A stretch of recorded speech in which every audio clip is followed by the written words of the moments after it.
Haya ni miongoni mwa madhara ya watu ambao wanaoshiriki tendo la ndoa kunyonyana sehemu za siri, kwa maana oral sex.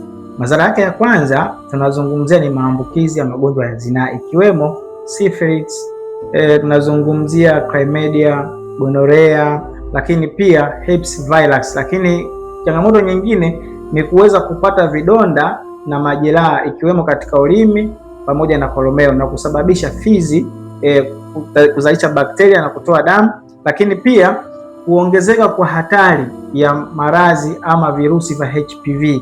Kwa hiyo kama wewe ndio michezo yako unaofanya hii, hacha mara moja, kwa sababu hii hali ikikomaa huwa inapelekea madhara yafuatayo. Madhara ya kwanza, kupata hizo genital warts ama kupata herpes virus, lakini pia kupata esophagus cancer, kwa maana unapata saratani ya koo. Sasa kwa nini itokee hii?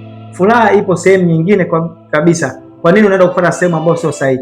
Acha mara moja. Lakini kama wewe ni mhanga, usisite wala usione aibu. Chukua namba yangu ya simu hapo kupata elimu na huduma kwa ajili ya changamoto yako. Karibu sana.